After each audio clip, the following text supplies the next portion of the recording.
नमस्कार साथियों, mister Pandey academy में फिर से आपका एक बार स्वागत है। साथियों, जैसा कि आप सभी जानते हैं कि कुछ नया अपडेट आता है तभी मैं आप सबके सामने उपस्थित होता हूं और फिर से मैं एक अपडेट के साथ आप सबके समक्ष उपस्थित हूं। साथियों, आपको मैं बताना चाहूँगा कि विगत 72 घंटे से पटना के गर्दनी बाग में धरना प्रदर्शन का कार्यक्रम किया जा रहा है और बेहद ही आज मुझे खुशी हुआ कि आपका धरना प्रदर्शन इंडिया लेवल में चला गया, यानी इंडिया लेवल में वह सूचने के तहत जानकारी प्रस्तुत किया। जैसे मैं बात कर रहा हूँ बीबीसी न्यूज़ की। बीबीसी न्यूज़ का कवरेज आप सबका बहुत बड़ा अचीवमेंट माना जाता है, क्योंकि आप जानते हैं कि बीबीसी कोई साधारण न्यूज़ को कवर करता नहीं है और बीबीसी का करने का मतलब है कि सरकार तक यह बात अवगत कराना, यानी कहने का मतलब है कि मुख्यमंत्री से लेकर प्रधानमंत्री तक आपकी बातों तक पहुँचाना, यह बीबीसी का सबसे बड़ा एजेंडा है। साथियों, मैं आप सबको बताना चाहूँगा, देखिए मुझे जो अभी जानकारी जो डिस्कशन हुआ है, मैं कई अपने साथियों से भी डिस्कशन किया हूँ जो 7वें चरण की समीक्षा को लेकर काफ़ी ज़्यादा जागरूक हैं। साथ ही साथ विभाग के मैं कुछ अपने अधिकारियों से भी वार्तालाप किया।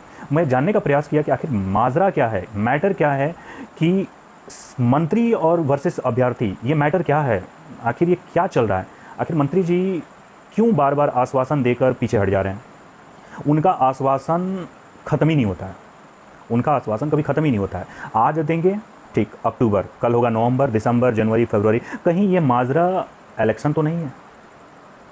मैंने इस विषय पर विभागीय जानकारी लेने की प्रयास किया। देखिए, विभाग इससे कहने से तो बिल्कुल हिचकिचाई, चूँकि उसका कभी भी का एजेंडा ये नहीं रहता है कि इलेक्शन को लेकर ही बहाली की प्रक्रिया की जाएगी। लेकिन आप सभी जानते हैं कि विभाग जो होता है, विभाग का जो हेड होता है, वह एक मंत्री ही होता है। आप सब जानते हैं कि हमारे माननीय अपर मुख्य सचिव जी भी कुछ करना चाहें तो जब तक शिक्षा मंत्री उस चीज़ को लेकर आगे आश्वस्त नहीं करेंगे तो बिल्कुल वो कोई भी बयान नहीं देंगे, क्योंकि आप सभी जानते हैं कि बयान को लेकर वो हमेशा पीछे हटे हुए हैं। तो कहने का साफ तात्पर्य यह है कि जो शिक्षा मंत्री का रवैया है, जो फिलहाल जो रवैया है 7वें चरण को लेकर, यह विद्यार्थियों के पक्ष में नहीं है। यानी उनका कहीं ना कहीं ये लुभाने का जो कार्यक्रम बना हुआ है, जो लॉलीपॉप दिखा रहे हैं, ये लॉलीपॉप खिलाना होता है। ये बच्चों को जैसे नहीं होता है कि टॉफ़ी खिला कर लो बेटा लो खाओ, उस तरीके से हम 7वें चरण अभ्यर्थियों को समझ रहे हैं, वो लॉलीपॉप दिखा रहे हैं। मैं उस तमाम साथियों से कहूँगा, धरने पर स्थल पर जाना बिल्कुल नहीं छोड़ना है और मैं बहुत जल्द प्रयास करूँगा कि मैं वहाँ तक पहुँचूँ। किसी कारणवश से मैं अभी तक नहीं जा पाया, ये मेरी अपनी व्यक्तिगत कुछ कारण है, लेकिन मैं आप सबको आश्वस्त करता हूँ कि मैं बहुत जल्द धरने स्थल पर पहुँचूँगा और मैं भी इसका हिस्सा बनूँगा। मुझे गर्व होगा इस धरने स्थल में जाकर, धरने का हिस्सा बनकर, ताकि मैं कह सकूंगा कि मैं 7वें चरण के लिए भी अपना योगदान दिया। और मैं एकदम तटस्थ के साथ जाऊंगा। मैं उन तमाम साथियों से फिर अपील करूंगा कि बिल्कुल आप लोग घर पे मत बैठिए, घर पे बैठने से कुछ नहीं होगा। क्या होने वाला है, जो घर पे बैठिएगा वो जाकर 10 दिन वहाँ बैठ के आइए, क्या प्रॉब्लम होने वाला है। सबके साथ समस्या नहीं है ना, लेकिन जिन अभ्यर्थियों के साथ समस्या है मैं उसकी मजबूरी समझ सकता हूँ, लेकिन जिनके साथ समस्या नहीं है वो एक दूसरे का शकल देखते हैं, ये मुझे बहुत मतलब क्या बता रहे हैं, अच्छा नहीं लगा ये सब चीज़। ठीक, काफ़ी कम मैं साथियों से बात किया, उनका कहना था कि अभी गए हुए हैं लोग, तो मैं इस तरीके का जो भी नेगेटिविटी तरीके से जो बात करते हैं, बिल्कुल इसके मैं पक्ष नहीं रहता हूँ। साथ में बता रहा हूँ, आपका ही सपोर्ट काम करेगा। विभाग से जानकारी मिलने के बाद, विभाग से मैंने डिस्कस करने के बाद, कई मतलब जो शिक्षा संघ के अध्यक्ष जो लोग हैं, जो ऑलरेडी कार्यरत हैं, उन सब से जानकारी लेने के बाद, एमएलए से जानकारी लेने के बाद, मतलब कई तरीके से मैंने सोच पता करने का प्रयास किया। सब में एक ही चीज़ हमको समझ में आया, इलेक्शन। एजेंडा क्या है? इलेक्शन। यानी जिस तरीके से 6वें चरण को घुमाते लाकर विधानसभा के इलेक्शन में ला दिया गया, इसको भी घुमाते 2024 के इलेक्शन तक ले जाने का प्रयास किया जा रहा है। साथियों, अगर आप इसमें ढीलापन दिखाइएगा तो निश्चित है कि यह कार्य होने में टाइम नहीं लगेगा। ये एकदम लिख के रख लीजिए, क्योंकि विभाग के जो भी मैटर, जो भी अधिकारी, देखिए अधिकारी तो बात करने से हिचकिचाते हैं, लेकिन फिर भी काफ़ी करीबी होने के नाते मैं उनसे जानने का प्रयास किया कि आखिर क्या मतलब माजरा क्या है। तो उनका कहना है कि देखिए, विभाग का जो भी कार्य होगा आदेशानुसार ही होगा। अगर मंत्री जी आदेश नहीं करेंगे तब तक विभाग उस कार्य को आगे नहीं बढ़ाएगा।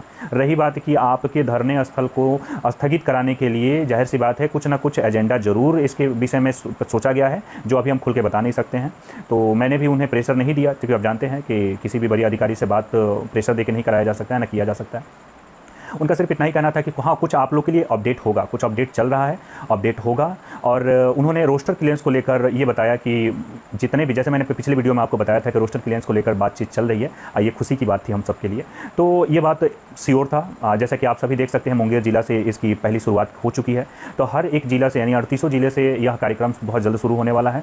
और चूँकि देखिए, यही एक वजह बनेगा आप सबको धरने स्थल से हटाने का। मंत्री जी का मतलब ये मोटो है कि हाँ, एक और लॉलीपॉप पकड़ाया जाए और बच्चे को फिर घर पहुँचा दिया जाए। तब तक फिर दोबारा अब अगर दोबारा आएगा तो फिर समय लगेगा तो फिर टाइम देंगे हम, फिर टाइम देंगे तब तक इलेक्शन आ जाएगा। फिर इलेक्शन में हमारी मांग होगी कि हाँ इस बार फिर से हम 90,000 बहाली की प्रक्रिया प्रारंभ कर रहे हैं, शिक्षकों की नियुक्ति दे रहे हैं, अब इस अचीवमेंट को फिर विधानसभा में गिनाया जाएगा। तो ये पूरी प्रक्रिया उनकी है, ये एजेंडा आप लोगों से और हमसे किसी से छुपा नहीं है। इतने बुद्धू और इतने बेवकूफ़ हम लोग हैं नहीं जितना वो सोच रहे हैं।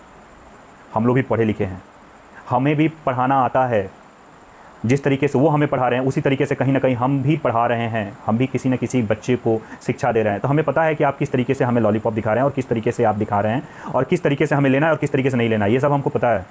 तो माननीय शिक्षा मंत्री से मैं आग्रह यही करूँगा कि ये लुभावन है, ये लॉलीपॉप किसी और को दिखाएं, हम 7वें चरण अभ्यर्थियों को नहीं। हम कोई घास छीलने वाले बच्चे नहीं हैं, हम दिमाग छीलने वाले हैं। बच्चों को हम लोग पढ़ाते हैं। बच्चे कोई आप जिस तरीके से आप हम लोग हमको पढ़ा रहे हैं ना शिक्षा मंत्री, माननीय शिक्षा मंत्री जी, उस तरीके से हम लोग ही बच्चों को पढ़ाते हैं। तो यह पैतरा हम सब पे नहीं चलेगा। तो इसलिए मैं बोलूँगा, आपसे विनती करूँगा, आग्रह करूँगा, बेहतर होगा कि आप अपनी जो आदतें हैं उसमें सुधार कीजिए। हम शिक्षक हैं, हम बार बार मौका देते हैं। मैं उम्मीद करूँगा कि आपको भी मौका मिले।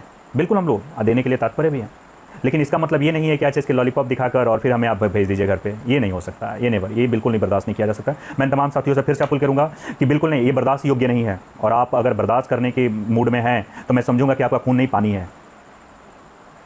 ये आर और पार की लड़ाई है।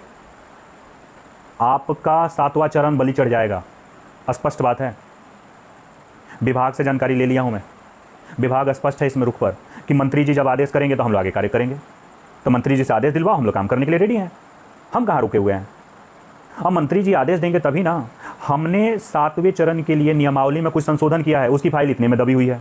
मंत्री जी साइन करेंगे तब ना हम आगे बढ़ेंगे। अरे साथियों, विभाग आपके पक्ष में है, लेकिन विभाग और मंत्री जी का जो तालमेल है ना, वह मंत्री जी के कारण से बिगड़ रहा है, जिससे अभ्यर्थियों को नुकसान हो रहा है। और कहीं ना कहीं अभ्यर्थियों के नुकसान में मंत्री जी का फायदा है। आगामी इलेक्शन में उनको कहने का मौका मिलेगा कि मैंने 42,000 दिया, फिर से मैंने 90,000 या 80,000 60,000 बहाली की प्रक्रिया फिर प्रारंभ कर दी, फिर से बच्चों को मैं नौकरी दूंगा, फिर से हम जाएंगे वोट करेंगे, फिर से मैं फिर से पुनः शिक्षा मंत्री बनूंगा। तो साथियों, ये लुभावन से थोड़ा दूर हो जाइए। इस बार आर या पार, बस इसके अलावा और कुछ नहीं। ना मैं कुछ कहूँगा, ना मैं कुछ सुनूंगा। नोटिफिकेशन लूँगा और नौकरी की प्रक्रिया प्रारंभ कराऊंगा, सिलेक्शन भी करवाऊंगा समय अनुसार। आपकी यह लापरवाही जो है ये दूसरे पे चलेगी, हम सब पे नहीं। अगर आपसे शिक्षा विभाग कंट्रोल नहीं होता है तो इस्तीफा दे दीजिए। हम इस्तीफा की मांग करते हैं शिक्षा मंत्री से। आपके बस की बात नहीं है शिक्षा व्यवस्था। आप सबको अनपढ़ रखना चाहते हैं। बिहार में शिक्षित अभ्यर्थी हो जाएंगे, शिक्षित बच्चे हो जाएंगे तो आपसे प्रश्न पूछेंगे, कार्य देखेंगे, डेवलपमेंट खोजेंगे। और आप चाह रहे हैं क्या चीज़ कि नहीं, अनपढ़ गंवार रहे और कुछ ना खोजें, हम इसी तरह से 20 साल और सत्ता में रहें। हम यहाँ के निवासी होने के नाते ये कतई बर्दाश्त नहीं करेंगे। हमारे जितने भी अभ्यर्थीगण हैं ये कतई भी बर्दाश्त नहीं कर सकते हैं। 7वें चरण, 8वें चरण, 9वें चरण के जितने आने वाले अभ्यर्थी भी हैं वो भी कतई बर्दाश्त नहीं करेंगे। हम शिक्षित हैं, हमारा राज्य शिक्षित बनेगा, यह हमारा प्रण है। आप लापरवाही कीजिएगा तब खामियाजा आप भुगतिएगा। जय हिंद। साथियों, बहाली बिल्कुल नहीं छोड़ना है, धरना बिल्कुल नहीं तोड़ना है। हम टूट जाएंगे लेकिन तोड़ के टूटेंगे, झुकेंगे नहीं। जय हिंद। फिर मिलते हैं, बने रहिए मिस्टर पांडे अकेडमी के साथ।